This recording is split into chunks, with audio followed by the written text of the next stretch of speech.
नमस्कार साथियों, मैं अरविंद हुड्डा। गुरुकुल पॉइंट पर आप सभी का हार्दिक स्वागत, अभिनंदन। तो साथियों, हम पढ़ रहे थे चौहान राजवंश और चौहान राजवंश के अंदर हम चर्चा कर रहे थे रणथंभौर के चौहानों की। तो रणथंभौर के चौहानों का जो संस्थापक है वो गोविंद राज है, जो 1194 ईस्वी में अजमेर से एक शाखा लेकर रणथंभौर चला जाता है और रणथंभौर चौहान साम्राज्य की स्थापना करता है। अगर गोविंद राज की बात करें तो गोविंद राज रणथंभौर के चौहानों का संस्थापक है। इसके अलावा इसने कोई विशेष कार्य नहीं किया था, इसकी कोई और जानकारी नहीं मिलती। गोविंद के बाद अगला शासक आता पहलादन। पहलादन ने भी कोई खास विशेष कार्य नहीं किया, इसकी भी हमें इतिहास में कोई जानकारी नहीं मिलती। फिर आता है वीर नारायण या वालन। वालन 1226 ईस्वी में इल्तुतमिश ने धोखे से दिल्ली बुलवाकर इसे मरवा दिया और रणथंभौर पर अधिकार कर लिया था। फिर अगला शासक आता है वाघभट्ट। वाघभट्ट ने रणथंभौर पर पुनः अधिकार किया। उसके बाद अगला शासक आता है जयतरसिंह जयसिम्हा। जयसिम्हा का एक तीसरा पुत्र था हमीरदेव चौहान, जो रणथंभौर के चौहानों का सबसे प्रतापित शासक है, जो सबसे इंपोर्टेंट शासक है रणथंभौर के चौहानों के अंदर।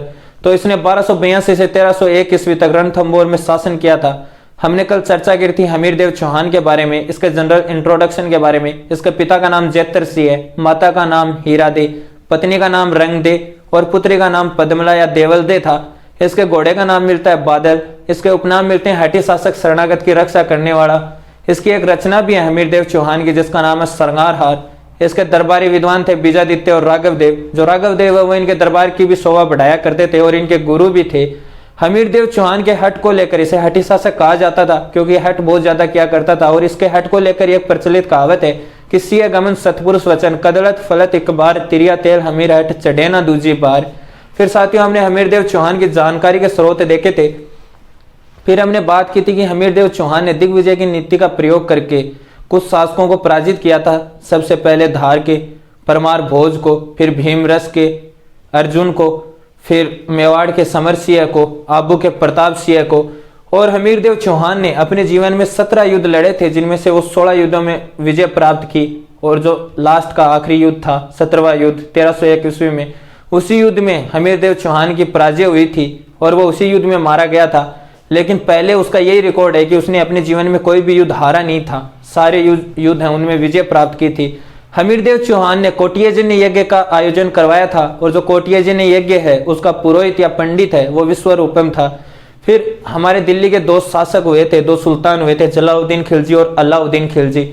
उन दोनों के रणथंभौर पर आक्रमण होते हैं। तो कल हमने चर्चा की थी जलाउद्दीन खिलजी का रणथंभौर आक्रमण की। तो जलाउद्दीन खिलजी रणथंभौर पर आक्रमण करता है और रणथंभौर दुर्ग की कुंजी, जो जाइन दुर्ग या स्थानीय लोग छाण दुर्ग के नाम से जानते हैं, उस पर अधिकार कर लेता है। उसके बाद रणथंभौर दुर्ग की घेराबंदी हो जाती है, लेकिन 8 से 10 माह तक घेराबंदी रहती है, असफल प्रयास। फिर असफल होने के कारण वो वापस दिल्ली जाते हैं। तो जलाउद्दीन का जो सलाहकार था मलिक अहमद चाप, वो पूछता है। तो अब जलाउद्दीन खिलजी एक सेंटेंस कहता है, जो सेंटेंस हमारे लिए बहुत इंपॉर्टेंट है, वही हमारे लिए सबसे अच्छी बात है, इंपॉर्टेंट है हमारे लिए वो सेंटेंस, कि मैं ऐसे 10 दुर्गों को मुसलमान के एक बाल बराबर में महत्व नहीं देता। फिर साथियों, ये असफल प्रयास के बाद जलाउद्दीन खिलजी है वो वापस दिल्ली चला जाता है। फिर आगे की चर्चा हम आज की क्लास में करेंगे और आज की क्लास में देखेंगे हम एक का अलाउद्दीन खिलजी का रणथंभौर आक्रमण। तो साथियों, हम पढ़ रहे थे हमीरदेव चौहान।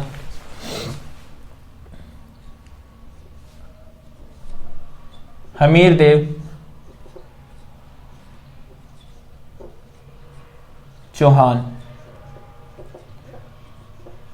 जिसका शासन काल था 1282 ईस्वी से 1301 ईस्वी तक। और आज की क्लास में साथियों हम चर्चा करेंगे अलाउद्दीन खिलजी का रणथंभौर आक्रमण। अलाउद्दीन खिलजी का रणथंभौर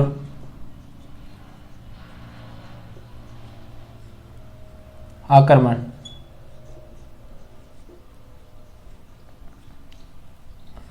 तो साथियों, बात करें अलाउद्दीन खिलजी का रणथंभौर आक्रमण की, तो इनके कारण क्या रहे होंगे कि अलाउद्दीन खिलजी है उसने रणथंभौर पर आक्रमण किया। तो और इनके प्रमुख कारण की बात करें इनके प्रमुख कारण की, तो सबसे पहला कारण है एक की अलाउद्दीन खिलजी की साम्राज्यवादी महत्वाकांक्षा।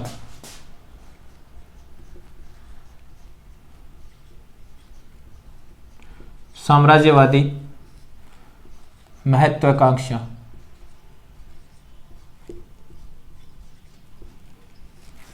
साथियों, जो अलाउद्दीन खिलजी है उसके साम्राज्यवादी महत्वाकांक्षा, सबसे पहला कारण यही बताया जाता है कि जो उसके आसपास के जो साम्राज्य जो क्षेत्र थे उन्हें उन पर अधिकार करके अपने क्षेत्र के अंदर मिलाना।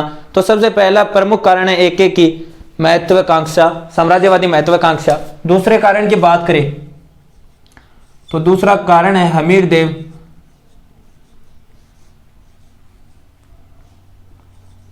देव द्वारा राज कर देने से मना कर देना,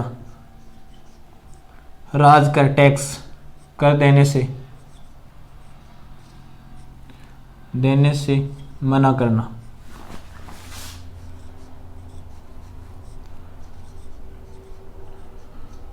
और साथियों तीसरी बात आती है एके के विद्रोही, अलाउद्दीन खिलजी के विद्रोही, अलाउद्दीन खिलजी के विद्रोही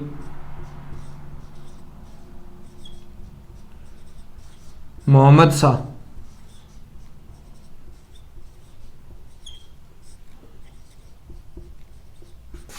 और केब्रू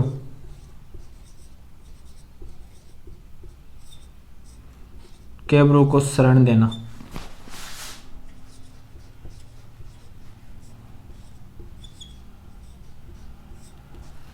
साथियों ये जो मैं एके लिख रहा हूं इसका मतलब है अलाउद्दीन खिलजी। तो साथियों सबसे पहला जो प्रमुख कारण बताया जाता है वो बताया जाता है अलाउद्दीन खिलजी की साम्राज्यवादी महत्वाकांक्षा, जो आसपास के क्षेत्र थे उन पर अधिकार करके अपने साम्राज्य के अंदर मिलाना, अपने साम्राज्य का विस्तार करना। दूसरा था हमीर देव द्वारा राज कर देने से मना कर देना। पहले साथियों जो बड़ा शासक होता था उसे जो छोटे आसपास के जो साम्राज्य होते थे, जो छोटे क्षेत्र जो शासक होते थे वो उसे कर दिया करते थे। तो हमीर देव चौहान ने भी राज कर देने से इसे मना कर दिया था अलाउद्दीन खिलजी को। फिर एके के विद्रोही मोहम्मद शाह और केब्रू को शरण देना। अलाउद्दीन खिलजी है उसके दो विद्रोही थे मोहम्मद शाह और केब्रू, उन दोनों को जो हमीर देव चौहान है वो शरण देता है, क्योंकि हमीर देव चौहान तो शरणागत की रक्षा करने वालों के नाम से ही जाना जाता था, इसका उपनाम था शरणागत की रक्षा करने वाला। तो इन दोनों को शरण दे देता है, इसलिए भी एके है जो इन दोनों को अपने और भेजने के लिए कहता है कि इन दोनों को यहाँ से छोड़ दो, मेरी शरण में दे दो, इनको मेरे हवाले कर दो। लेकिन हमीर देव चौहान है वो मना कर देता है कि ये मेरी शरण में आए हैं, मैं इनकी रक्षा करूंगा, अगर तेरे को लेके ही जाने तो आ जा और ले जा। तो साथियों ये भी एक कारण बताया जाता है। और अगर बात करें इनकी कि ये शरण में क्यों आए थे मोहम्मद शाह और केब्रू, तो साथियों सबसे पहला कारण बताया जाता है हमीर महाकाव्य द्वारा कि गुजरात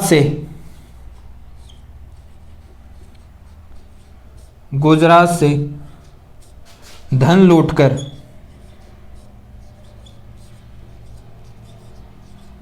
आ रही एके की अलाउद्दीन खिलजी की सेना में आपसी लड़ाई होने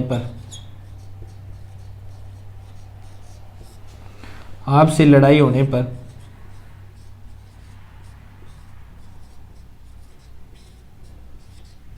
मोहम्मद शाह धन छीनकर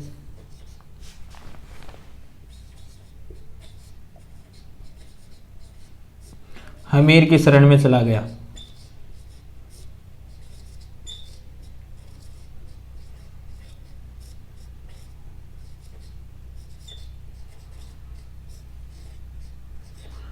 और साथियों जो दूसरा बताया जाता है वो ये है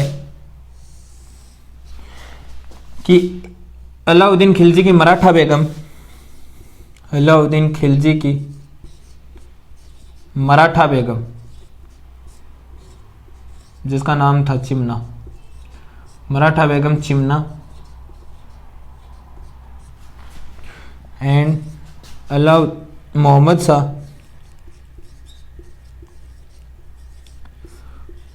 शाह के प्रेम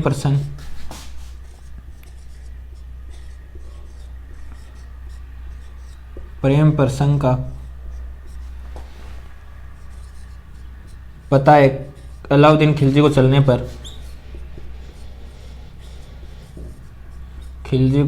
पर मोहम्मद शाह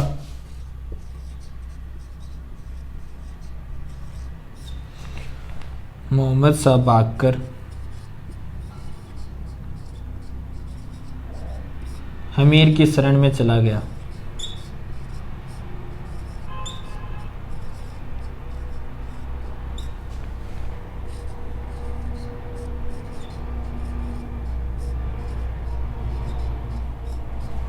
तो साथियों जो हमीर देव चौहान है वो शरणागत की रक्षा करने वालों के नाम से जाना जाता था और हठी शासक के नाम से भी जाना जाता था, जिसके उपनाम थे। तो एक का जब अलाउद्दीन खिलजी का रणथंभौर पर आक्रमण होता है तो उसके प्रमुख कारण है अलाउद्दीन खिलजी की साम्राज्यवादी महत्वाकांक्षा, अपने साम्राज्य का विस्तार करना। छोटे मोटे साम्राज्य थे जो क्षेत्र थे उनको अपने साम्राज्य में मिलाना। दूसरा, हमीर देव द्वारा राज कर देने से मना कर देना। जो दिल्ली का सुल्तान होता था उसे जो राजा महाराजा होते थे वो कर दिया करते थे, टैक्स दिया करते थे। तो हमीर देव चौहान क्या करता है, राज टैक्स था वो देने से मना कर देता है अलाउद्दीन खिलजी को। तो दूसरा कारण यह बताया जाता है। तीसरा कारण है अलाउद्दीन खिलजी के विद्रोही मोहम्मद शाह एंड केबरू को शरण देना। अलाउद्दीन खिलजी के ये मोहम्मद शाह और केबरू दोनों हैं, वो विद्रोही थे और वो क्या करते हैं, हमीर देव चौहान की शरण में आ जाते हैं और हमीर देव चौहान है वो उनको वापस अलाउद्दीन खिलजी को सौंपने से मना कर देता है। तो तीसरा प्रमुख कारण यह भी बताया जाता है। और जो ये मोहम्मद शाह है और केबरू है उनको वो आए थे, जो हमारे हमीर का महाकाव्य से पता चलता है। सबसे पहला रीजन है ये पता चलता है हमें हमीर महाकाव्य से, और जो दूसरा है वो पता चलता है हमीर हट से कि ये हमीर देव चौहान की शरण में क्यों आए थे। तो इनका पहला कारण बताया जाता है हमीर महाकाव्य के अनुसार कि गुजरात से धन लूटकर आ रही अलाउद्दीन खिलजी की सेना में आपसी लड़ाई होने पर मोहम्मद शाह धन छीनकर हमीर देव चौहान की शरण में चला गया। और जो हमीर हट है उसके अनुसार बताया गया है कि अलाउद्दीन खिलजी की मराठा बेगम चिमना और मोहम्मद शाह के प्रेम प्रसंग के बारे में जब अलाउद्दीन खिलजी को पता चलता है तो मोहम्मद शाह भागकर हमीर देव चौहान की शरण में चला जाता है। तो साथियों हम बात करते हैं इन दोनों की। गुजरात से जो धन लूटकर सेना आ रही थी तो मोहम्मद शाह भागकर हमीर देव चौहान के पास आया था, जो हमारे हमीर महाकाव्य के अनुसार है, और दूसरा हमारे हमीर हट के अनुसार है। तो एक बार आप यहां तक क्लियर करो, फिर चर्चा करते हैं इन दोनों की।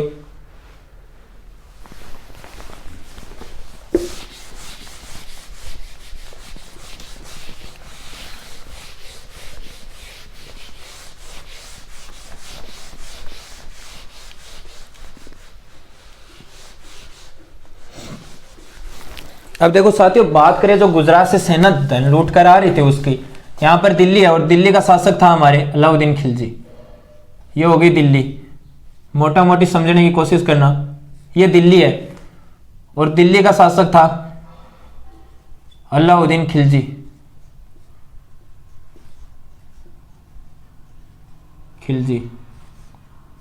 और इधर हमारे रणथंभौर है राजस्थान के अंदर, रणथंभौर। और यहां का शासक कौन था, हमीर देव चौहान। और ये दोनों जो अलाउद्दीन खिलजी की सेना है, अलाउद्दीन खिलजी अपने दो सेनापति भेजता है। पहला उल्गू खां, जो इसका भाई भी बताया जाता है,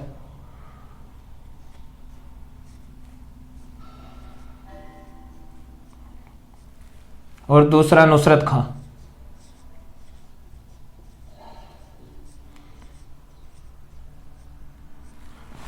इनको कहता है कि तुम गुजरात जाओ और गुजरात से उधर से मेरे मंगोल के दो सेनापति है मोहम्मद शाह और केबरू, वो दोनों आ जाएंगे। तो वो आ जाएंगे और इधर से तुम चले जाओ और गुजरात से धन लूट कर लेके आओ, वहां पर जाके मार काट मचाओ, लूट खोज करके धन है वो ले आओ। तो साथियों पहले के जमाने में कोई टेलीफोन वगैरह तो हुआ नहीं करते थे कि जो मैसेज कर दिया या फोन कर दिया कि आप कब तक पहुंचोगे, हम तब तक आ जाएंगे, ये है। तो ये क्या करते हैं, समाचार पत्र लिखते हैं उन मंगोल के दो सेनापति थे उनको, मोहम्मद शाह और केबरू को, कि 7 दिन बाद तुम गुजरात पहुंच जाना और 7 दिन बाद हम भी गुजरात पहुंच जाएंगे, फिर हम वहां पे लूटपाट मचाएंगे और धन लूट कर लेके आएंगे। तो साथियों हमारे राजस्थान के नीचे है गुजरात। तो साथियों यहां पर हमारे राजस्थान की सीमा लगती है, फिर नीचे गुजरात है। ये हमारे गुजरात यहां पर राजस्थान के बाद। और यहां पे हमारे राजस्थान में एक राज्य जालोर, यहां पे राज्य हुआ करता था जालोर, और इधर होता था मेवाड़।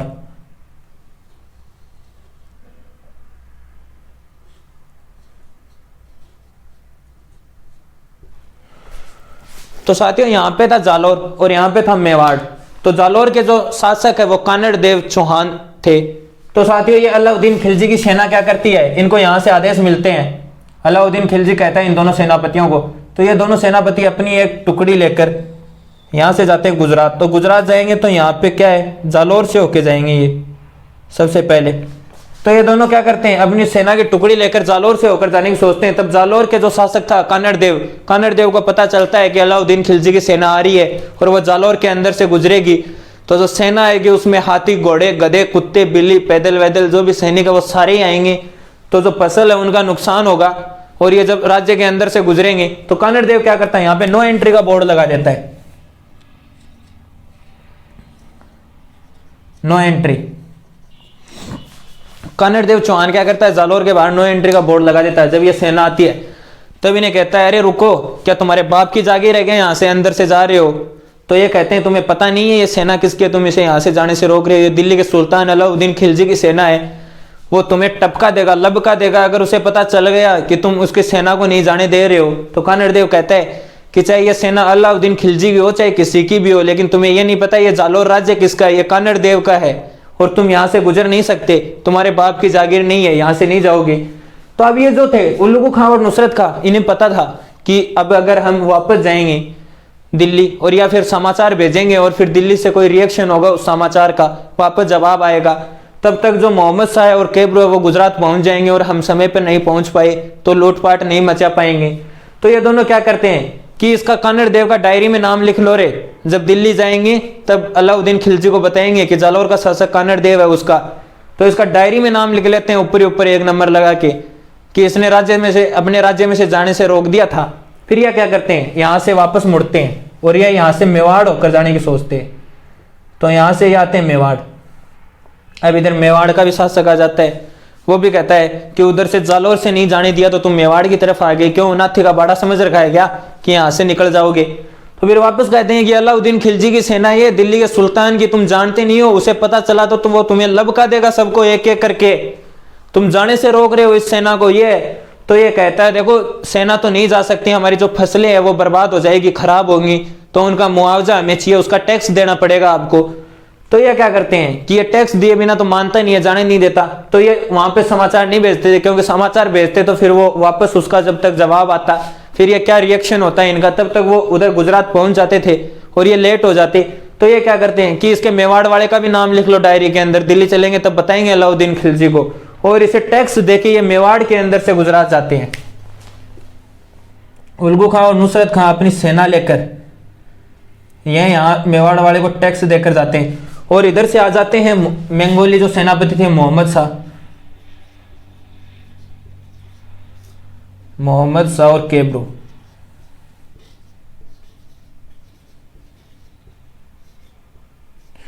दोनों। और फिर ये क्या करते हैं, इधर से उल्लुगु खां और नुसरत खां यहाँ पे गुजरात के अंदर खूब लूटपाट मचाते हैं। गुजरात में क्या करते हैं, खूब लूटपाट मचाते हैं और फिर वापस जाते हैं।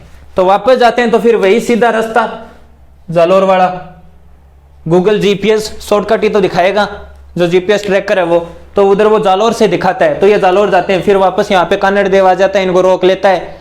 तो इनके अंदर मोहम्मद शाह और केब्रू कहते हैं कि ये जो धन लूट कर आए हैं, इस धन का हमारे जो हिस्से में आता है बंटवारा यहीं कर लेते हैं, हमारे हिस्से में जो धन आता है वो दे दो, हम यहीं से ट्रेन पकड़ कर चले जाएंगे, हमारी ट्रेन है, और तुम ये बाकी का धन लेकर दिल्ली चले जाओ। तो उल्लुगु खां नुसरत खां कहते हैं नहीं, धन का बंटवारा यहाँ नहीं होगा, धन का बंटवारा तो दिल्ली पहुंचकर ही 4 हिस्सों में बंटवारा होगा। तो इनकी जो आपसी लड़ाई होती है उसी का फायदा ये कानड़ देव उठाता है और ये इन पर टूट पड़ता है, आक्रमण कर देता है। और जो उल्लुगु खां और नुसरत खां इन दोनों को जचाकर धोता है ये खतरनाक तरीके से। ये जो नुसरत खां इसके कपड़े वपड़े फाड़ देता है, इसके चप्पल वप्पल तो अभी भी यहाँ गिरी हुई है। तो फिर क्या करते हैं, उल्लुगु खां और नुसरत खां भागकर चले जाते हैं यहाँ पे दिल्ली, और मोहम्मद शाह और केब्रू है वो दोनों धन छीन कर, अब उन्हें पता है कि अगर उन्होंने धन छीन लिया और है तो अब उसे वो अलाउद्दीन खिलजी नहीं छोड़ेगा अगर वो कहीं भी भागेंगे। तो वो क्या करते हैं, ये दोनों भागकर चले जाते हैं हमीरदेव चौहान की शरण में। ये यहाँ चले गई हमीरदेव चौहान की शरण में भागकर दोनों, केब्रू और मोहम्मद शाह। और कानड़ देव भी क्या करता है, धन छीन लेता है जालोर वाला, वो आक्रमण करके इनको दोनों को अच्छे से धोता है, नुसरत खां को और उल्लुगु खां को जचा के। इनके कपड़े वपड़े फाड़ दिए, चप्पल वप्पल तो यहीं रह गई इनके जालोर में गिरी हुई। फिर ये भागकर जब दिल्ली के सुल्तान के पास जाते हैं अलाउद्दीन खिलजी के, और जाके कहते हैं, ये उल्लुगु खां कहता है, अरे खिलजी तेरी क्या इज्जत है, तुझे पता है तू सुल्तान, दिल्ली का सुल्तान है, तेरी कोई इज्जत ही नहीं है, तेरे नाम से कोई डरता भी नहीं है। वहां पे हमें पहले जाने से रोक दिया कानड़ देव ने, फिर मेवाड़ वाले ने रोक दिया, उसने हमसे टैक्स लिया, तेरा नाम लिया तो भी कुछ नहीं हुआ। उन्होंने कह दिया कि कोई भी हो चाहिए हम नहीं जाने देंगे। तो तेरी कोई इज्जत नहीं है। तू यहाँ पे बैठा हुआ झूठा ये कर रहा है कि वो ऐसे है, दिल्ली का सुल्तान है वगैरह है। और जो ये नुसरत खां है, इससे पूछो बेचारे को इसका कितनी लगी है लातों की, गुस्सों की। इसकी चप्पल वप्पल तो वहीं जालौर में ही रह गई। तो साथियों, जो अलाउद्दीन खिलजी है, उसको जब पता चलता है कि मोहम्मद शाह और केबरू हमीरदेव चौहान की शरण में चले गए हैं, तो हमीरदेव चौहान को समाचार करता है, समाचार भेजता है कि हमीरदेव और जो मोहम्मद शाह और केबरू उन दोनों को मुझे सौंप दो। लेकिन हमीरदेव चौहान उस शरणागत की रक्षा करने वाला था, और शरणागत की रक्षा करने वाले के नाम से ही जाना जाता था, हठी शासक था। तो ये कहता है कि मैं तुम्हें नहीं सौंप सकता इन्हें, ये मेरी शरण में आए हैं, मैं इन्हें तुम्हें नहीं सौंपूंगा। अगर तुम्हें इन्हें लेके जाना है तो आ जा और ले जा। तो जो हमीरदेव चौहान है वो अलाउद्दीन खिलजी का जो समाचार भेजा था उसे मना कर देता है, ठुकरा देता है। तो पहली बात तो ये कि धन लूटकर जो गुजरात से सेना आ रही थी उसमें से मोहम्मद शाह है वो धन छीन कर और जो हमीरदेव चौहान की शरण में चले जाते हैं। अब दूसरी बात देखें हम, ये जो अलाउद्दीन खिलजी है, इसकी जो मराठा बेगम थी चिमना, उस वाली बात जो हमारे हमीरहट से जानकारी मिलती है हमें, तो वही दिल्ली देखो, ये दिल्ली का शासक, ये हो गई हमारे दिल्ली, यहाँ का वही शासक अलाउद्दीन खिलजी।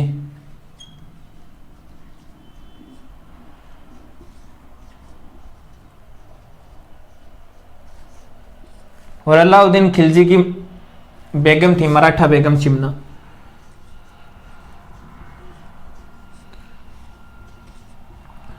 मराठा बेगम चिमना। और इसका सेनापति था मोहम्मद शाह।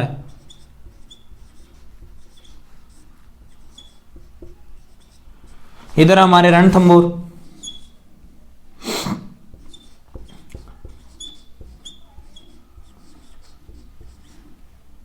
और रणथंबोर का शासक था हमीरदेव।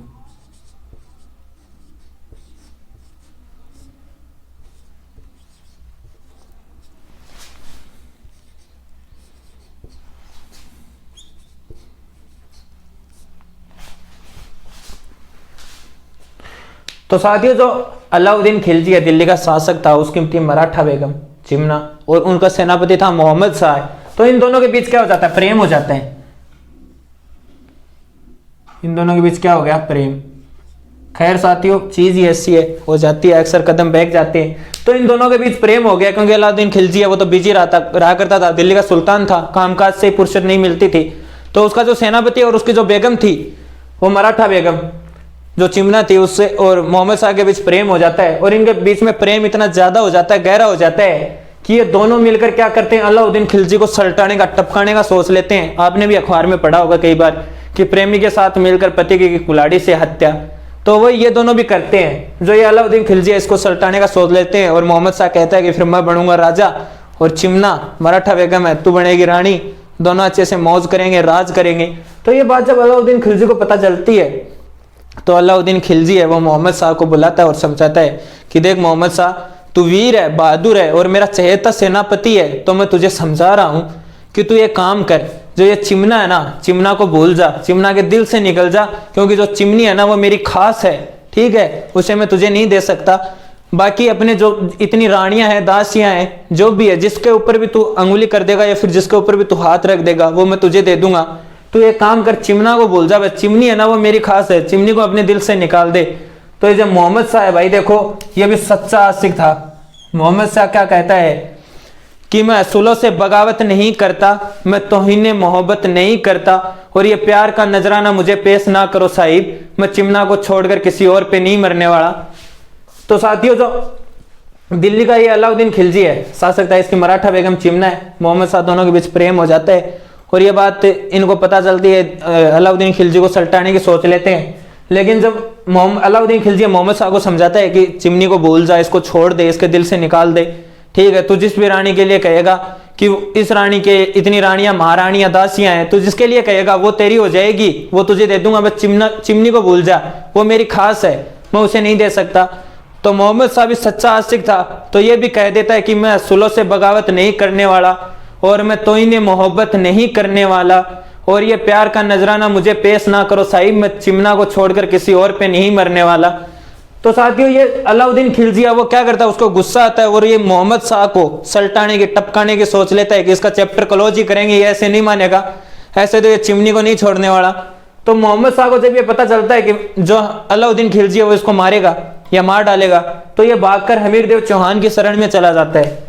तो ये क्या करता है, भागकर हमीरदेव चौहान की शरण में चला गया। तो साथियों ये जो बात है ये हमें हमीरहट से जानकारी प्राप्त होती है, और जो वो पहले वाली थी गुजरात से धन लूटकर आने वाली, वो हमें हमीर महाकाव्य से जानकारी प्राप्त होती है, और ये मिलती है हमें हमीरहट से जानकारी। तो साथियों जो अलाउद्दीन खिलजी की मराठा बेगम चिमना थी और मोहम्मद शाह के प्रेम प्रसंग वाली यही बात है कि मोहम्मद शाह भागकर हमीरदेव चौहान की शरण में आ जाता है। और फिर जो अलाउद्दीन खिलजी है, अब हमीरदेव चौहान को तो पता था कि गुजरात से जो धन छीन कर आई थी तो मोहम्मद शाह केबरू को अधिकार दे दिया, उसने राज कर देने से मना कर दिया। तो अब अलाउद्दीन खिलजी है वो रणथंभौर पर आक्रमण तो जरूर करेगा, तो हमीरदेव चौहान भी सतर्क रहता है इधर से। तो साथियों अब चर्चा करते हैं हम अलाउद्दीन खिलजी का रणथंभौर आक्रमण।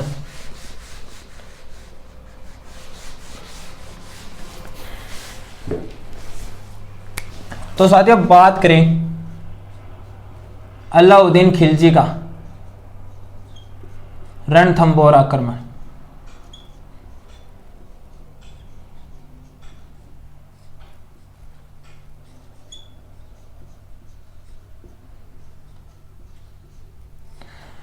तो साथियों इधर है दिल्ली ऊपर, और दिल्ली का हमारे शासक कौन है, अलाउद्दीन खिलजी।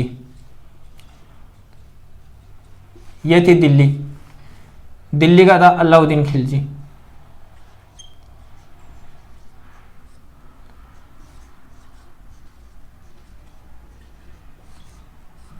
और इधर रणथंभौर का था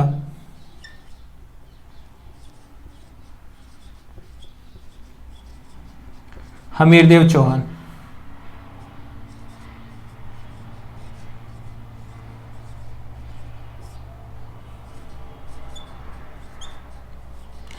तो साथियों हमीरदेव चौहान को तो पता था कि इसने राज कर देने से मना कर दिया, इनके जो दो विद्रोही थे मोहम्मद शाह केबरू उनको शरण दे दी।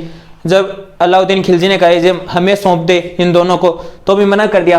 तो अलाउद्दीन खिलजी है वो रणथंभौर पर आक्रमण तो करेगा ही। तो अलाउद्दीन खिलजी क्या करता है, रणथंभौर पर आक्रमण करता है। तो इसके 3 सेनापति थे। कौन से पति थे, सेनापति? पहला था उल्गू खां,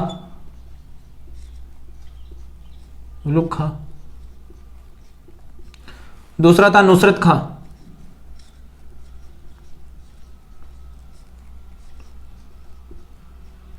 और तीसरा अलप खां।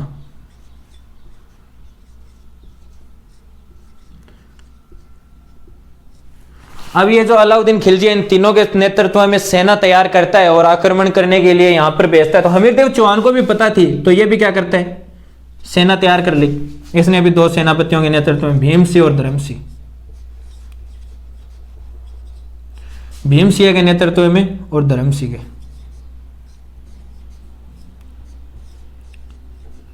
क्योंकि इसे पहले ही जानकारी थी कि अलाउद्दीन खिलजी रणथंभौर पर आक्रमण करेगा, तो इसने भी सेना तैयार कर ली। भीमसिंह और धर्मसिंह के नेतृत्व में 2 सेनापति थे हमीरदेव चौहान के, और इधर अलाउद्दीन खिलजी के 3 सेनापति के नेतृत्व में ये सेना भेजता है उल्गू खां, नुसरत खां और अलप खां के नेतृत्व में, और कहता है कि रणथंभौर पर आक्रमण करो।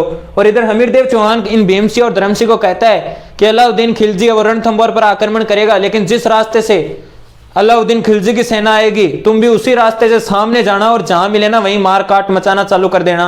वो रणथंभौर पहुंचनी नहीं चाहिए, अलाउद्दीन खिलजी की जो सेना है वो रणथंभौर नहीं पहुंचनी चाहिए, उससे पहले उसका काम तमाम कर देना, चैप्टर क्लोज करके वापस आ जाना रणथंभौर। तो ये क्या करते हैं, तीनों सेना लेकर आते हैं। और ये जो आक्रमण है ये 1299 ईस्वी में, कब हुआ ये आक्रमण, 1299 ईस्वी में। और इधर से ये दोनों के नेतृत्व में सेना जाती है, और जहां इनका टकराव होता है वो जगह है हिंदवाद घाटी।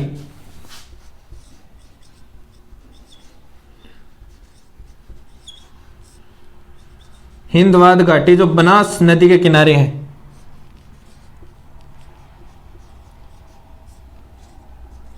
बनास के किनारे। अब ये यहाँ युद्ध हुआ था, ये जगह थी हिंदवाद घाटी जो बनास नदी के किनारे है, और ये युद्ध हुआ था, इसीलिए इसे हिंदवाद घाटी युद्ध कहा जाता है।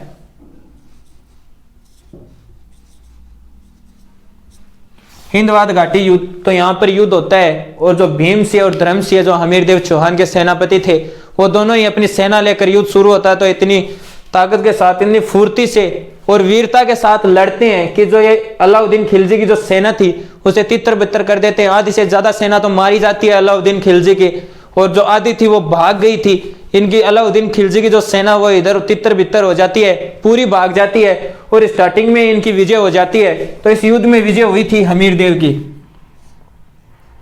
किसकी विजय हुई? हमीर की विजय।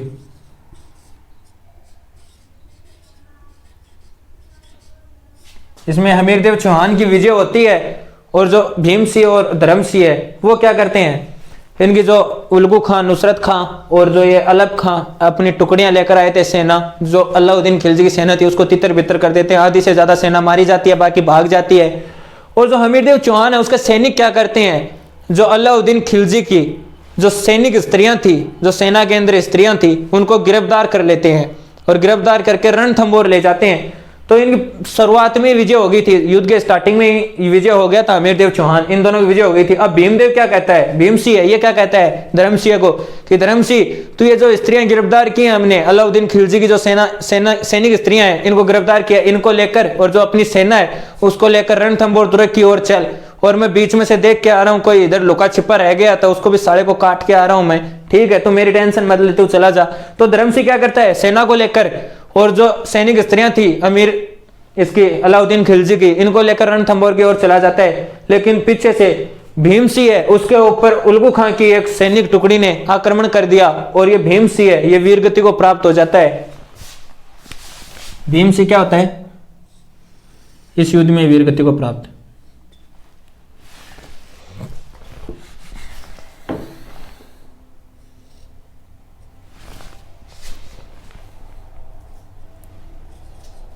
इस युद्ध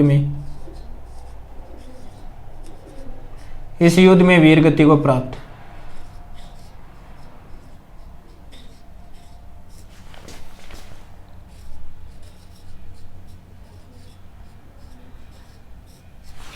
तो जो भीमसिंह है वो वीरगति को प्राप्त हो जाता है, और इधर से जो हमीरदेव चौहान की जो सेना वो क्या करती है, हमीर के सैनिकों ने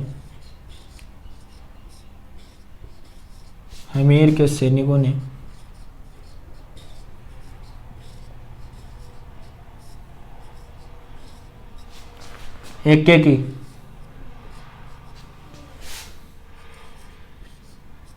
सैनिक स्त्रियों को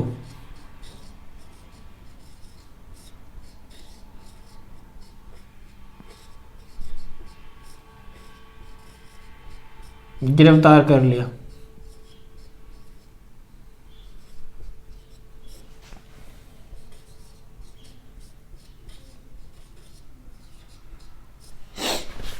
तो साथियों जो हमीरदेव चौहान की जो सेना है वो अलाउद्दीन खिलजी की सैनिक स्त्रियों को गिरफ्तार कर लेती है, और भीमसिंह कहता है धर्मसिंह को कि तू चला जा सैनिकों को लेकर, और इनको जो गिरफ्तार किया है सैनिक स्त्रियों को इनको रणथंबोर दुर्ग की ओर चल, मैं पीछे से कोई लुका छिपा रह गया उसको देख के आता हूँ। तो धर्मसिंह सेना लेकर रणथंबोर दुर्ग की ओर जाता है, लेकिन पीछे से उल्गू खां की एक सैनिक टुकड़ी ने भीमसिंह पर आक्रमण कर दिया, और भीमसिंह इस युद्ध में वीरगति को प्राप्त हो जाते हैं। धर्मसिंह जब हमीरदेव चौहान के पास जाता है और कहता है कि युद्ध तो हम स्टार्टिंग में जीत गए थे, युद्ध तो हम जीत गए, लेकिन एक दुख की बात है कि हमारे भीमसिंह है सेनापति वो वीरगति को प्राप्त हो गए। तो ये बात सुनकर हमीरदेव चौहान को बड़ा दुख होता है, क्योंकि ये जो भीमसिंह है वो बड़ा ही बहादुर वीर था, और जो हमीरदेव चौहान है उसका चहेता सेनापति था। तो ये बात सुनकर हमीरदेव चौहान को गुस्सा आता है, वो क्या करता है कि कहता है कि धर्मसिंह तुझे ऐसा नहीं करना चाहिए था, तुझे भीमसिंह को छोड़कर अकेला छोड़कर नहीं आना चाहिए था, अगर वो कह रहा था तो भी तू उसके साथ ही रहता। तो ये क्या करता है, गुस्से में आकर धर्मसिंह को सेनापति से हटा देता है। इसे क्या करता है, सेनापति से हटा दिया।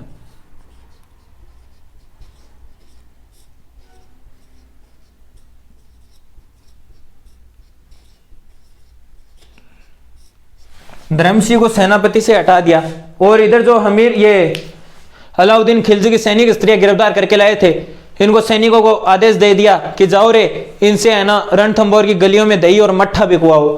तो जो एक एक की सैनिक स्त्रियां थी, इनसे दही और मट्ठा बिकवाया गया। क्या किया? दही और मट्ठा बिकवाया।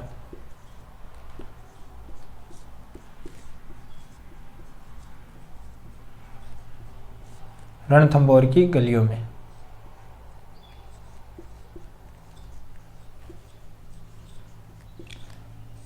रणथंभौर की गलियों में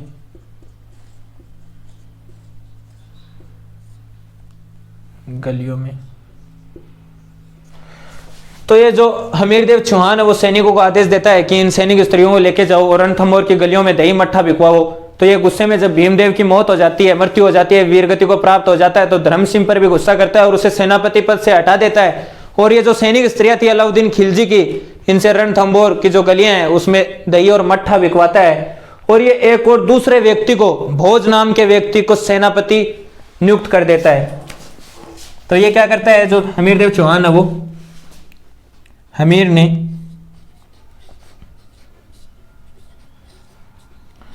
भोज नाम के व्यक्ति को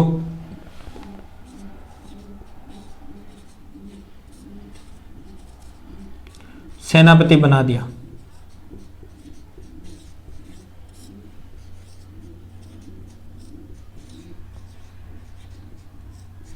अब हमीरदेव चौहान है वो क्या करता है कि धर्मसिंह को सेनापति पद से हटाकर और इस भोज नाम के व्यक्ति को सेनापति बना देता है। लेकिन जो हमीरदेव चौहान की वो सेना थी वो बहुत बड़ी थी, तो ये सेना की जो व्यवस्था है उसको नहीं संभाल पाया, कामकाज नहीं देख पाया, क्योंकि इसके पास कोई एक्सपीरियंस नहीं था। पहले एक नॉर्मल सा सैनिक था और अचानक इसे सेनापति बना दिया गया, तो इतना ज्यादा एक व्यक्ति को हजम नहीं होता।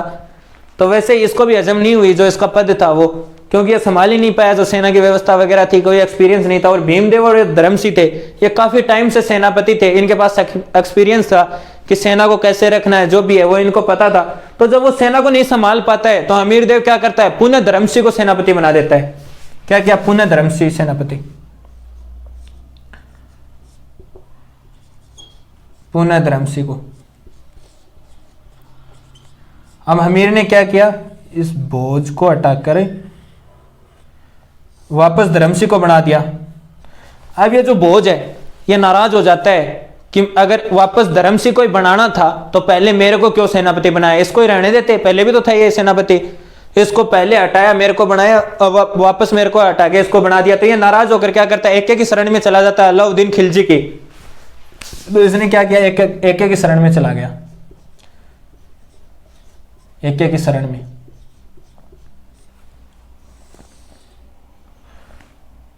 और एक क्या करता है, इसे जगरा की जागीर देता है।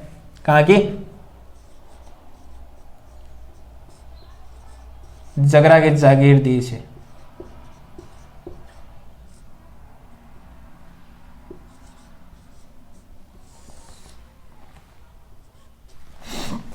तो साथियों जो भोज है वो जब नाराज होता है, गुस्सा हो जाता है, तो वो एक की शरण में चला जाता था। पहले यही हुआ करता था कि जो राजा महाराजा होते थे वो अपने दरबारियों को, जो भी कोई उनका सैनिक, सेनापति या दरबारी होता था, उसे निरस्त कर देते थे, उसे निकाल देते थे। तो वो क्या करता था, उस राजा की जो दुश्मन सेना थी या जो दुश्मन था, अगला शासक था, उसके पास चला जाया करता था। और वो शासक भी उससे हंसी खुशी अच्छे तरीके से एक्सेप्ट कर लिया करता था, अपने पास रख लिया करता था, क्योंकि उससे उस साम्राज्य की जानकारी मिलती थी, उससे कि उस दुर्ग में क्या चल रहा है, उस राजा के साम्राज्य में क्या चल रहा है, उसकी क्या नीतियां हैं, वो सब पता चलता था। तो वैसे क्या करता है, एक भी है जो अलाउद्दीन खिलजी है वो भोज को एक्सेप्ट कर लेता है और इसे जगरा की जागीर देता है। और जो भोज है वो एक की शरण में चला गया था। तो साथियों यहाँ पे एक का जो रणथंभौर आक्रमण होता है, असफल आक्रमण, सबसे पहले आक्रमण करता है लेकिन वो सफल नहीं हो पाता हमीरदेव चौहान के ऊपर, रणथंभौर दुर्ग पर। और जो अलग खां, इन दोनों के सेनों में जो 1299 ईस्वी में आक्रमण हुआ था, जो सेना भेजी थी, हिंदवाद घाटी युद्ध, इसके अंदर अलाउद्दीन खिलजी असफल रहा था, पराजित हो गया था, हमीरदेव चौहान की विजय होती है। तो साथियों उसके बाद अलाउद्दीन खिलजी पुनः आक्रमण करता है रणथंभौर पर। तो एक बार यहां तक क्लियर करो, फिर बात करते हैं एक का पुनः आक्रमण। तो साथियों अब बात करते हैं अलाउद्दीन खिलजी का रणथंभौर पर पुनः आक्रमण।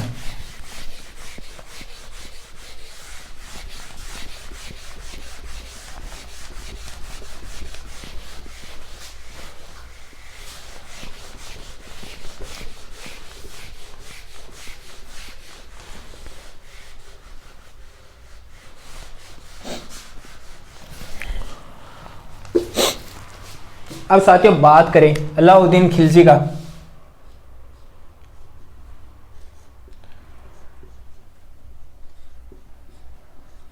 रणथंबोर,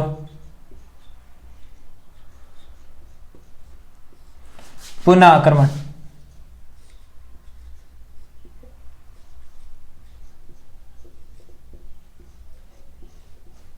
तो साथियों इधर वही बात, दिल्ली, ये है दिल्ली,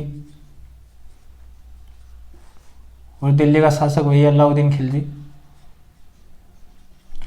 अलाउद्दीन खिलजी।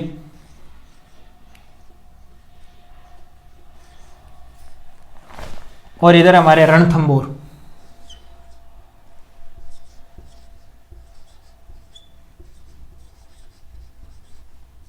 और इसका हमीरदेव। तो साथियों अलाउद्दीन खिलजी वही अपने 3 सेनापति वापस भेजता उनको, उल्लू खां, नुसरत खां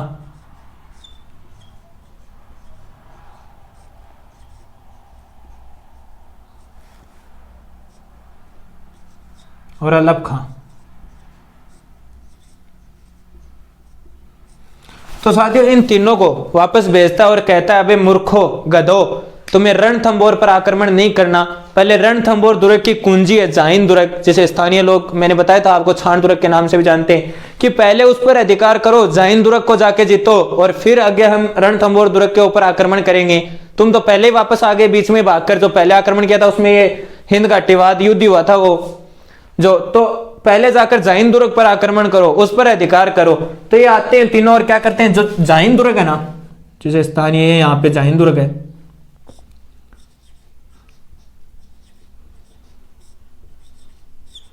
जाइन दुर्ग, स्थानीय लोग किस नाम से जानते हैं इसे, छाण दुर्ग के। तो ये क्या करते हैं, सबसे पहले इस पर आक्रमण करते हैं, और इस पर आक्रमण करके जाइन दुर्ग पर अधिकार कर लेते हैं।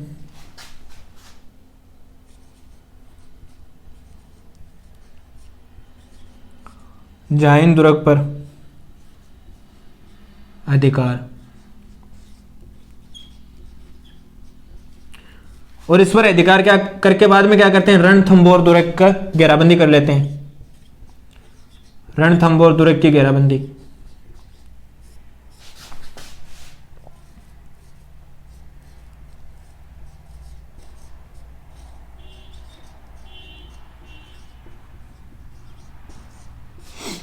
तो साथियों जो अलाउद्दीन खिलजी है वो अपने जो ये सेनापति थे इनको समझाता कि गधो, सबसे पहले जाकर उस पे जाइन दुर्ग पे, जो रणथंबोर दुर्ग की कुंजी है, उस पे अधिकार करो, बिना कुंजी के ताला कैसे खुलेगा, पहले उस पर आक्रमण करो और उस पर अधिकार कर लो, फिर हम करेंगे रणथंबोर दुर्ग पर आक्रमण।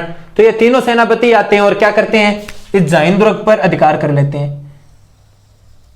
इन तीनों का अटैक होता है यहाँ पर जाइन दुर्ग पर, और अटैक करके यह क्या करते हैं, जाइन दुर्ग पर, यह जो छाण दुर्ग, स्थानीय लोग छाण दुर्ग के नाम से जानते थे, वो जाइन दुर्ग पर अधिकार कर लेते हैं और जो रणथंबोर दुर्ग है उसकी घेराबंदी कर देते हैं। अब साथियों ये जो तीनों सेनापति थे इस रणथंबोर दुर्ग की क्या कर दी, इन्होंने घेराबंदी कर दी।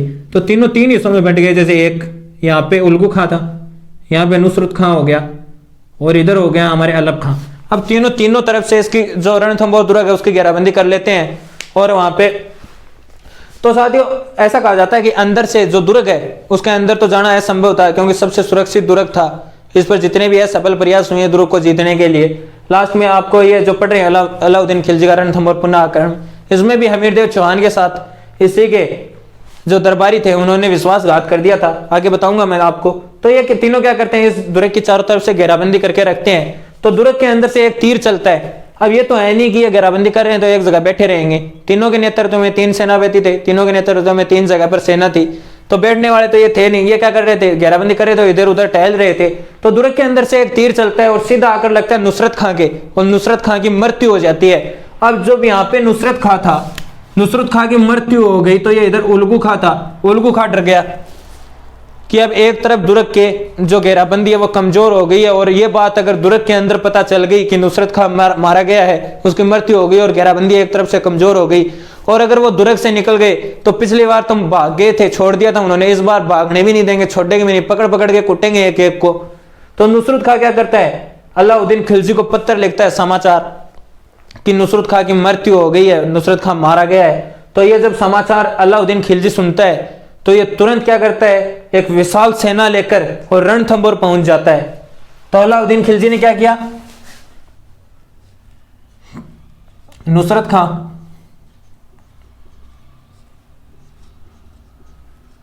खां की मृत्यु का समाचार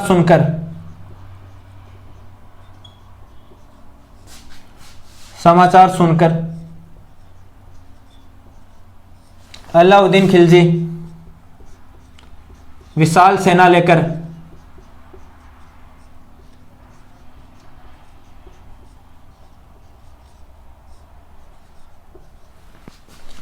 रणथंभौर पहुंच जाता है।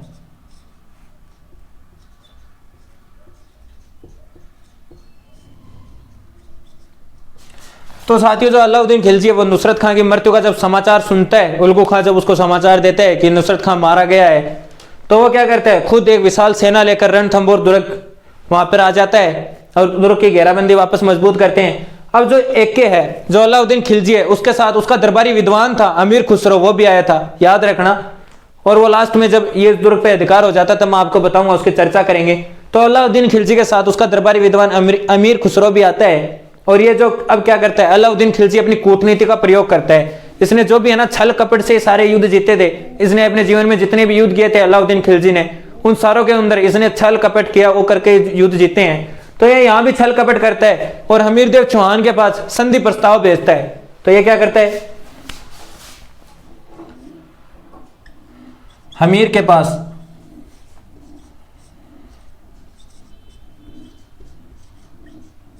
संधि प्रस्ताव भेजा।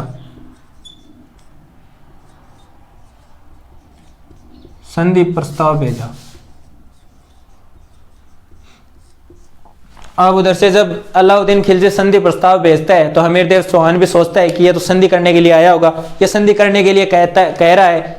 तो हमीरदेव चौहान भी उधर से अपने दो विश्वास पात्र जो दरबारी थे उनको भेजता है कि तुम दोनों जाओ और वो जो भी उसके शर्तें है, जो भी वो कह रहा है कि उसके शर्तें वगैरह है, वो सुन के आओ और संधि करके आ जाओ। तुम अपने हिसाब से देख लो, तुम जो करोगे वो फाइनल है, डन है। क्योंकि वो उसके विश्वास पात्र थे, वो उन पर विश्वास किया करता था। तो उधर से हमीरदेव चौहान के दो को दरबारियों को भेजता है। हमीरदेव चौहान की तरफ से आता है रतिपाल संधि करने के लिए। रतिपाल प्लस एक के मध्य होती है अलाउद्दीन खिलजी के।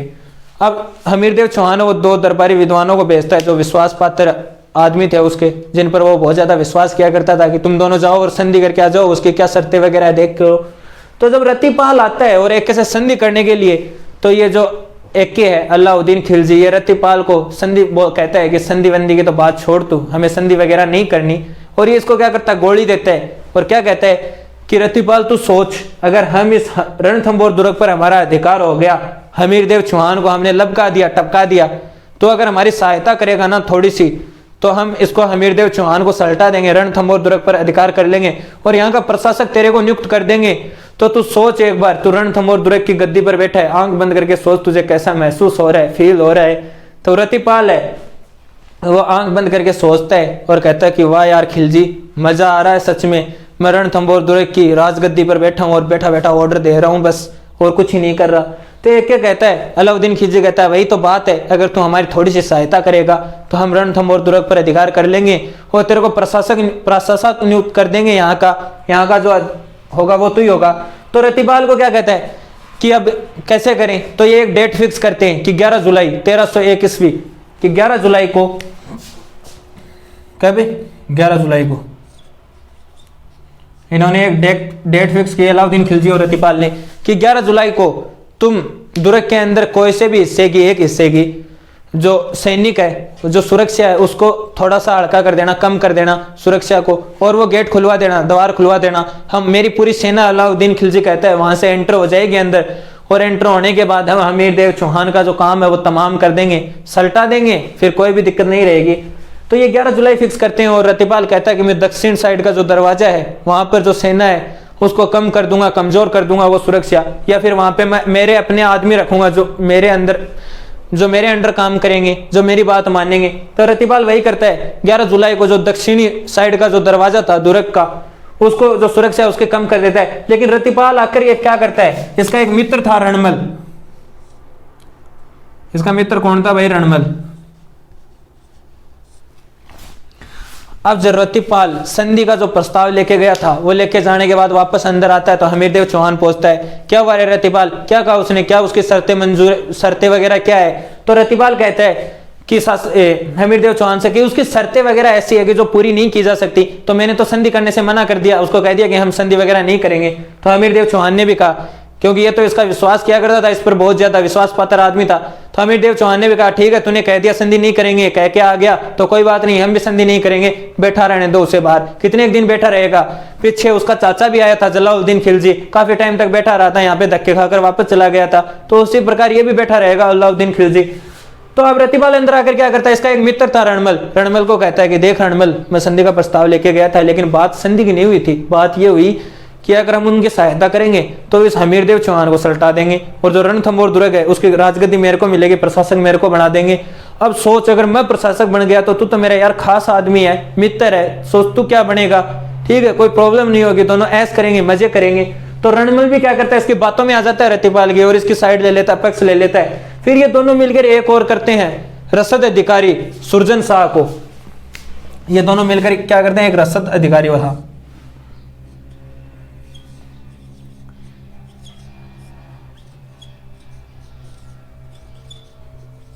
रसद अधिकारी सुरजन शाह,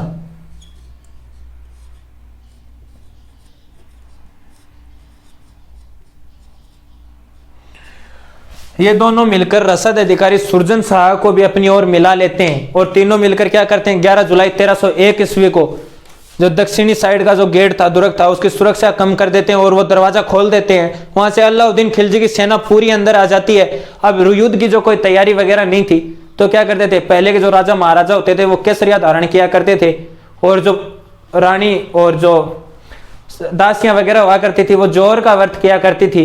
तो जब राजा है वो युद्ध लड़ने के लिए जाया करता था तब जो रानियां वो लकड़ियां वगैरह जलाकर वो बैठ जाती थी कि अगर राजा महाराजा सैनिक वो जो भी है सेनापति वगैरह सारे मारे गए, उनकी सुरक्षा के लिए कोई नहीं बचा, तो वो आपकी आत्मरक्षा के लिए, आत्म सम्मान के लिए वो उसमें कूदकर, आग के अंदर कूदकर अपनी जान दे देंगी अपनी आत्म रक्षा के लिए। तो उधर तो कोई तैयारी वगैरह नहीं थी, अचानक से अलाउद्दीन खिलजी की सेना दुर्ग के अंदर घुस गई और आ गई थी, क्योंकि इन तीनों की जो रणनीति थी, इन दोनों ने जो विश्वासघात किया था हमीरदेव चौहान के साथ।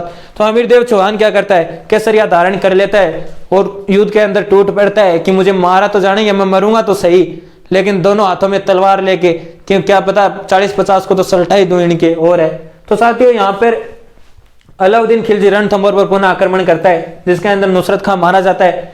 तो नुसरत खां की मृत्यु का समाचार सुनकर अलाउद्दीन खिलजी खुद एक विशाल सेना लेकर रणथंभौर पहुंच जाता है और जो अलाउद्दीन खिलजी उसके साथ उसका दरबारी विद्वान अमीर खुसरो भी आया था। हमीरदेव चौहान के पास ये अपनी कूटनीति का, छल कपट का प्रयोग करके संधि का प्रस्ताव भेजता है। फिर हमीरदेव चौहान की तरफ से रतिपाल आता है संधि करने के लिए, तब इसको ये अपने पक्ष में कर लेता है और जो इसको बुला फुसला के इसके साथ विश्वासघात कर देता है रतिपाल हमीरदेव चौहान के साथ। तो साथ एक बार यहां तक क्लियर करो, फिर बात करते हैं आगे।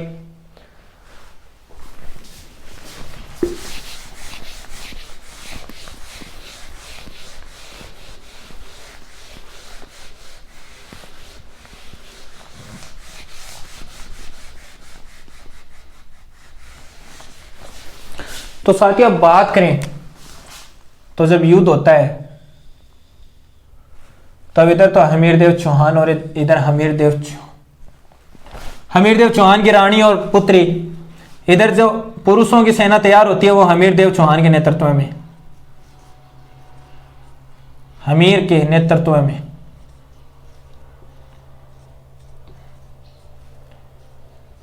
हमीर के नेतृत्व में क्या होता है भाई, केसरिया।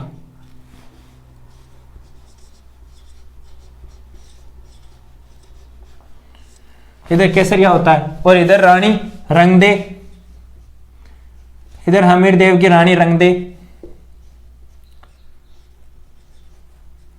और पुत्री पद्मला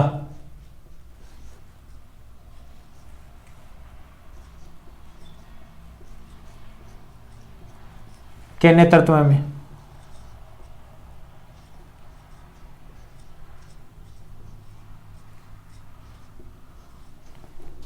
क्या होता है? जोर। और जब जोर और केसरिया दोनों साथ होते थे तो उसे कहा जाता था साका।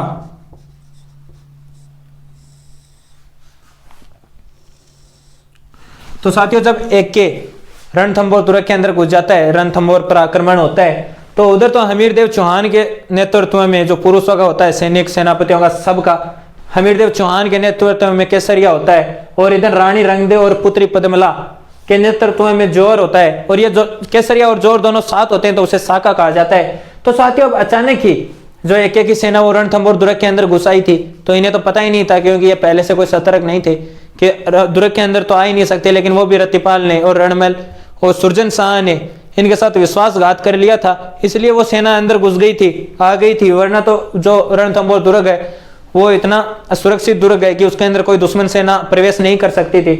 तो साथियों, अब जो हमीरदेव चौहान है वो केसरिया करता है, और ऐसा भी कहा जाता है कि हमीरदेव, कई इतिहासकार ऐसा भी बताते हैं कि हमीरदेव चौहान को जब ये लगा कि अलाउद्दीन खिलजी की सेना अब उसे मारेगी, वो नहीं बन सकता, तो खुद की तलवार निकालता है और खुद का सर काटकर, रणथंभौर दुर्ग के अंदर ही भगवान शिव का मंदिर था, तो खुद का सर काटकर भगवान शिव को समर्पित कर देता है। और इधर जो रानी रंगदेव और पुत्री पद्मला है वो जोर करती है, लेकिन जो आग वगैरह थी, लकड़ियां वगैरह वो जलाई नहीं थी, क्योंकि आग वगैरह लगाने का टाइम ही नहीं था, अचानक की सेना अंदर आ गई थी। तो ये क्या करती है? जल जोहर करती है। तो अगर मैं बात करूं इनका, तो राजस्थान का प्रथम शाखा, साथियों ये था राजस्थान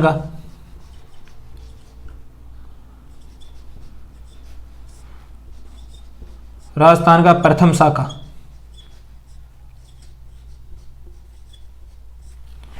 दूसरी बात करूं, रणथंभौर का एकमात्र शाखा,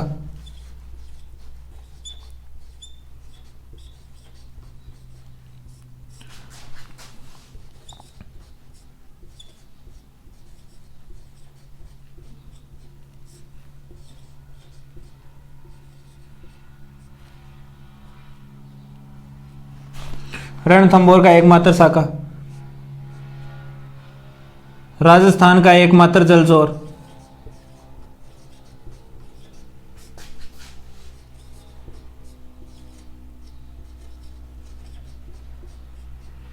एकमात्र जलजोहर।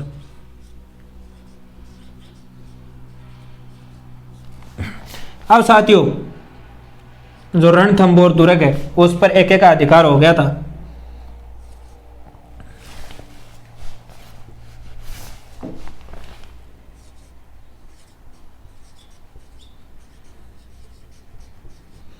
रणथंभौर दुर्ग पर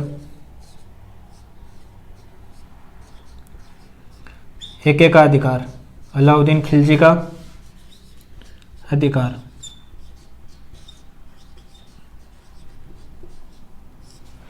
अब साथियों, जब रणथंभौर दुर्ग पर अलाउद्दीन खिलजी अधिकार कर लेता है, अगर शाखा की बात करूं तो यह राजस्थान का प्रथम शाखा था। जो रणथंभौर में हुआ था वो राजस्थान का प्रथम शाखा था, और रणथंभौर का एकमात्र शाखा, सिर्फ रणथंभौर का एकमात्र शाखा है, और राजस्थान का एकमात्र जल जोहर।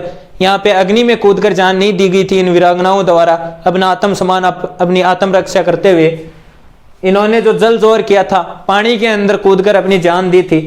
तो ये राजस्थान का एकमात्र जल जोहर भी है। अब रणथंभौर दुर्ग है उस पर अलाउद्दीन खिलजी का अधिकार हो जाता है, तो वह क्या करता है? यहाँ का प्रशासक नियुक्त करता है। जब प्रशासक नियुक्त करने की बात आती है तो रतिपाल भागकर आता है कि खिलजी, तूने कहा था अगर मैं तेरी सहायता करूंगा, तेरा साथ दूंगा, तो तुम मेरे को यहाँ का शासन सौंप देगा, यहाँ का प्रशासक नियुक्त करेगा।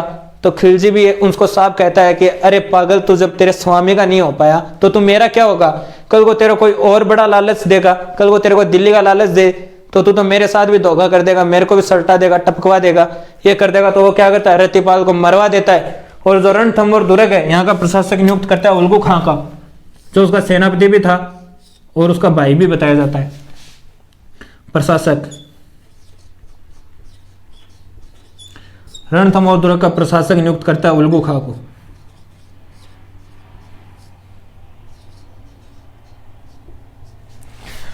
तो साथियों अब जो एके वो पुनः अधिकार करता है, तब हमीर देव चौहान के नेतृत्व में केसरिया किया जाता है और इन रानी जो रंगदे थी और पुत्री पद्मला थी, इनके नेतृत्व में जोहर किया जाता है, जो अपना आत्म सम्मान आत्म रक्षा करने के लिए कि जब युद्ध के अंदर जो राजा है, जो सेनाएं वगैरह मारी गई, उसके बाद जो दुश्मन सेना है वो इनको ले जा ना सके, इनके ये अपनी खुद की आत्म रक्षा आत्म सम्मान के लिए जोहर किया करती थी। और जब केसरिया और जोहर दोनों हुआ करते थे तो वो साका कहलाया करते थे। तो अगर रणथंभौर साके की बात करूं, जो रणथंभौर का साका हुआ था उसकी, तो वो राजस्थान का प्रथम साका था, रणथंभौर का एकमात्र साका, और राजस्थान का प्रथम जल जोहर था, क्योंकि अचानक अलाउद्दीन खिलजी की सेना है वो दुर्ग के अंदर आ गई थी, तो लकड़ियां वगैरह वो जलाने का टाइम नहीं मिला इन वीरांगनाओं को, तो ये क्या करती है, पानी के अंदर कूद कर अपनी जान दे देती है। तो राजस्थान का एकमात्र जल जोहर है। अब रणथंभौर दुर्ग पर अलाउद्दीन खिलजी का अधिकार हो जाता है और वो वहां का प्रशासक नियुक्त कर देता है उल्गू खां को, जो उसका सेनापति था और भाई भी बताया जाता है उल्गू खां अलाउद्दीन खिलजी का। तो साथियों यहां तक क्लियर करो, फिर बात करते हैं आगे। अब साथियों आगे बात करते हैं हमीर देव चौहान की निर्माण काल की।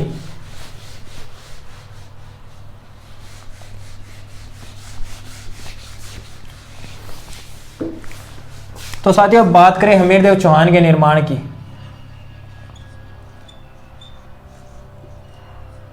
हमीर देव चौहान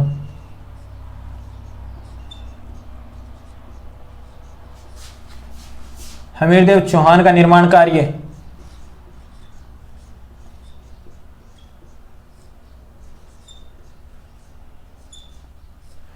तो साथियों सबसे पहले आता है रणथंभौर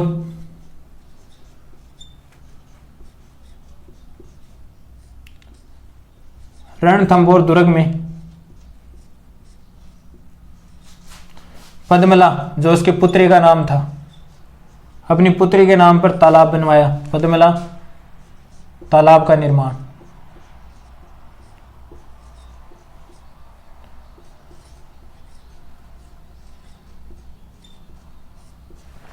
दूसरा साथियों अपने पिता जेतर सिंह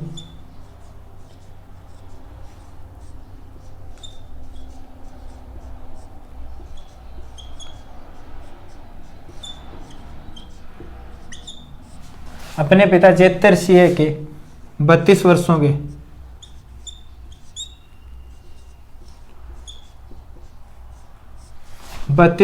के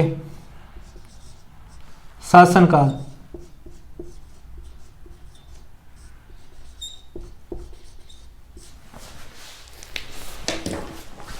32 वर्ष के शासनकाल की स्मृति रणथंभौर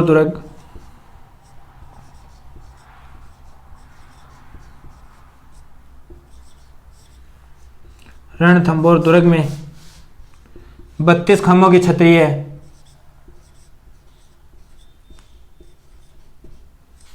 32 खम्भों की छतरी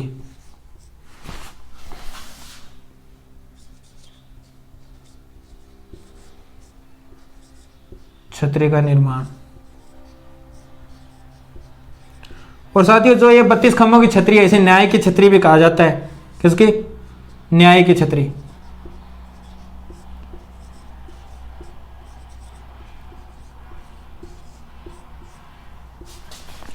तो साथियों 1301 ईस्वी के अंदर हमीरदेव चौहान है जो युद्ध हार जाते हैं, पराजित हो जाते हैं, मारे जाते हैं, केसरिया और जोहर होता है।